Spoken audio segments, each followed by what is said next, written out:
నమస్కారం, సమాజతి న్యూస్ కు స్వాగతం. ఇవాళ ముఖ్యాంశాలతో ప్రారంభిద్దాం. ఆదిలాబాద్ బంగారిగూడ వంతెన వద్ద కారు, ఆటో, బైకు ఢీకొన్న ప్రమాదంలో ఒకరు మృతి చెందగా పలువురు గాయపడి రిమ్స్ ఆసుపత్రికి తరలించారు.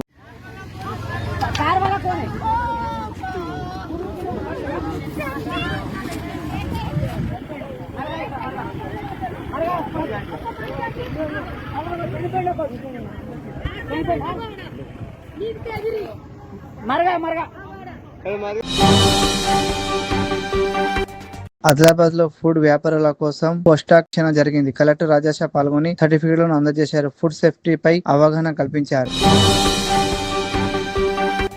బాబ్లీ ప్రాజెక్టు కు 14 గేట్లు ఎత్తి తెలంగాణకు నీటి విడుదల ప్రారంభించారు. నదీ ప్రవాహక ప్రాంత ప్రజలకు అప్రమత్తంగా ఉండాలని అధికారులు హెచ్చరించారు.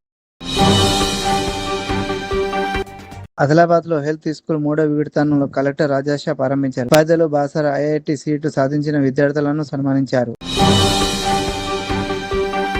ఆదిలాబాద్ పెన్గా గంగా నదిలో వరద ఉధృతత 2 ట్రాక్టర్లు కొట్టుకుపోయాయి.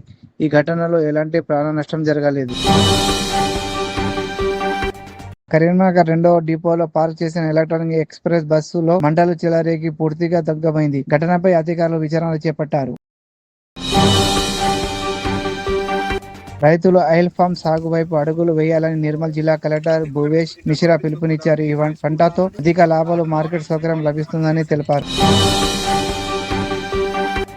రైతులు ఆయిల్ ఫామ్ సాగు వైపు అడుగులు వేయాలని నిర్మల్ జిల్లా కలెక్టర్ భువేష్ మిశ్రా పిలుపునిచ్చారు. ఈ పంటతో అధిక లాభాలు, మార్కెట్ సౌకర్యం లభిస్తుందని తెలిపారు. తెలంగాణ రాష్ట్ర రవాణా బీసీ సంక్షేమ శాఖ మంత్రి పొన్నం ప్రభాకర్ గారిని మర్యాదపూర్వకంగా కలిసిన మానాల మోహన్ రెడ్డి. పెరికిట్లో రేణుక ఎల్లమ్మ టెంపుల్లోకి విచ్చేసిన మంత్రి పొన్నం ప్రభాకర్ గారిని శాల్వాతో సత్కరించి రాష్ట్ర cooperative union chairman Manala Mohan Reddy, Lions club అధ్యక్షులుగా బరగడి మల్లేష్, సెక్రటరీగా తౌడు గంగాధర్, ట్రెజరీగా బూసా రత్నాకర్ ఏకగ్రీవంగా ఎన్నుకోవడం జరిగింది. హైదరాబాద్ పహాడే షరీఫ్లో అదృశ్యమైన 24 ఏళ్ల యువకుడు హత్యకు గురైనట్లు పోలీసులు గుర్తించారు. కేసు నమోదు చేసి దర్యాప్తు చేపట్టారు. 4 నెలలైన జాతర కూలీల వేతనాలు చెల్లించలేదంటూ చెంచు యువకులు నిరసన చేపట్టారు. బకాయిలను వెంటనే విడుదల చేయాలని డిమాండ్ చేశారు. హైదరాబాద్ లో ఉమ్రాకు వెళ్లిన కుటుంబం ఇంట్లో భారీ చోరీ జరిగింది. బంగారం, వెండి, నగదు దోచుకెళ్లిన దుండగుల కోసం పోలీసులు దర్యాప్తు చేపట్టారు.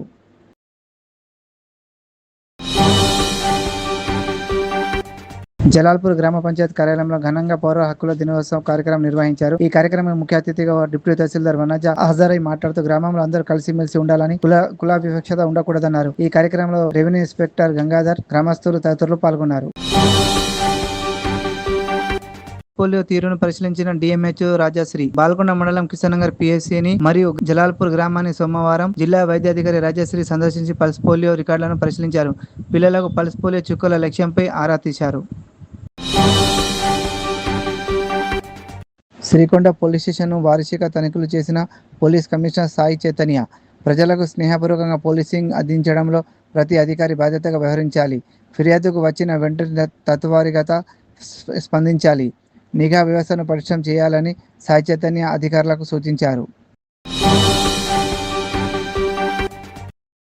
ఉస్మానియా జనరల్ ఆసుపత్రి వైద్యులు దేశంలోనే తొలిసారిగా ఒకేసారి 5 అవయవాల మార్పిడి శస్త్రచికిత్స విజయవంతం నిర్వహించిన చరిత్ర సృష్టించారు. ఇందిరమ్మ ఇల్లు కోరిన వ్యక్తిపై పోలీసులు దాడి చేశారని ఆరోపణలు వెలువడ్డాయి. కలెక్టర్ను అవమానించారంటూ కొట్టారని బాధితులు ఆరోపించాడు. అడిగితే కాలు పట్టుకున్నాడు అని కొట్టించండి పోలీస్ స్టేషన్ లో మన వాళ్ళు వైద్యు తీసుకొచ్చారు. అయితే మళ్ళీ ఏమైంది? శ్రీ చైతన్య సెంట్రల్ కిచెన్ తనిఖీలో పరిశుభ్రత లోపాలను వెలుగు చూశాయి. యజమానికి మెరుగుదల నోటీసులు జారీ చేసి హైజీన్ స్కోర్ 67% నమోదైంది. హైదరాబాద్ నూరియా జూనియర్ కాలేజీలో కొందరు విద్యార్థులు రికార్డులు పరిశీలించేందుకు యత్నించారని యాజమాన్యం ఫిర్యాదు చేసింది. ఘటనపై పోలీసులు దర్యాప్తు చేపట్టారు. తెలంగాణ పుష్ప సినిమా తరాలో గంజాయి అక్రమ రవాణా కట్టురట్టయింది. రూపాయలు 2.62 కోట్ల విలువైన 525 కిలోల గంజాయిని స్వాధీనం చేసుకుని 3 అరెస్టు చేశారు. పెన్షన్ల హామీ అమల్లో కాంగ్రెస్ ప్రభుత్వం విఫలమైందని టీఆర్ఎస్ నేత కవిత విమర్శించారు. మరో 20 ఏళ్లైనా కాంగ్రెస్ అధికారంలోకి రాదని అన్నారు. రంగారెడ్డి జిల్లాలో భారత్ ఫ్యూచర్ సిటీ భూసేకరణ సందర్భంగా రైతుల భూములు స్వాధీనం చేసేందుకు వెళ్లిన అధికారులతో ఉద్రిక్త పరిస్థితులు నెలకొన్నాయి. హైదరాబాద్ ట్రాఫిక్ నియంత్రణకు ఏఐ ఆధారిత ఇంటెలిజెన్స్ సిగ్నల్ వ్యవస్థను అభివృద్ధి చేయాలని సీఎం రేవంత్ రెడ్డి ఆదేశించారు. పైలట్ ప్రాజెక్ట్ కార్యాచరణ ప్రారంభమైంది. టీఎంసీ ఎంపీ మహువా మైత్రిపై గుడ్లతో దాడి జరిగినట్లు సమాచారం. ఈ ఘటనపై ఆమె బీజేపీ కార్యకర్తలపై ఆరోపణలు చేస్తూ సోషల్ మీడియాలో స్పందించారు. కొండాపూర్లో హీరో అఖిల్ రాజ్ కారును అడ్డగించి దాడి యత్నం జరిగినట్లు ఫిర్యాదు నమోదైంది. మరోవైపు డెలివరీ బాయ్ పై కూడా ఫిర్యాదు చేయగా పోలీసులు దర్యాప్తు చేపట్టారు. హెల్మెట్ ధరించి వాహనాలు నడపాలని ప్రజలకు అవగాహన కల్పించిన ఎస్ఐ కె శైలేందర్. బాల్కొండ మండలంలోని కిషన్నగర్ గ్రామంలో ఎస్ఐ కె శైలేందర్ ఆధ్వర్యంలో ప్రజలకు అవగాహన సదస్సు నిర్వహించారు. ఈ సందర్భంగా ఎస్ఐ మాట్లాడుతూ వాహనం నడిపేటప్పుడు మద్యం సేవించరాదని, అలాగే హెల్మెట్ ధరించి వాహనాలు నడపాలని సూచించారు. నిబంధనలకు విరుద్ధంగా వాహనాలు నడిపితే కఠిన చర్యలు తప్పవన్నారు. అలా చేసే ఎఫ్ఐఆర్ ఫైల్ చేసి వాహనాన్ని సీజ్ చేసే ఉత్తర్వులు జారీ అయ్యాయని హెచ్చరించారు. ఈ కార్యక్రమంలో సర్పంచ్ రామరాజ్ గౌడ్, సిబ్బంది నరేష్, భాస్కర్, శంకర్, ప్రజలు తదితరులు పాల్గొన్నారు.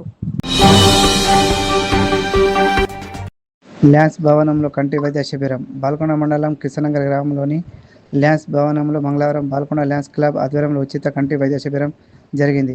ఆర్మూర్ ల్యాన్స్ కంటి ఆసుపత్రి వైద్యాధికారి డాక్టర్ పుణ్యరాజ్ 20 మందికి కంటి పరీక్షలు నిర్వహించారు. ప్రకటన మరియు భాగస్వామ్య అవకాశాల కోసం మీరు మాతో కనెక్ట్ కావాలని చూస్తున్నట్లయితే మీరు ఇక్కడ ఇచ్చిన సమాచారం ప్రకారం మమ్మల్ని సంప్రదించవచ్చు. For more news updates, please subscribe our Samay Jyoti News channel.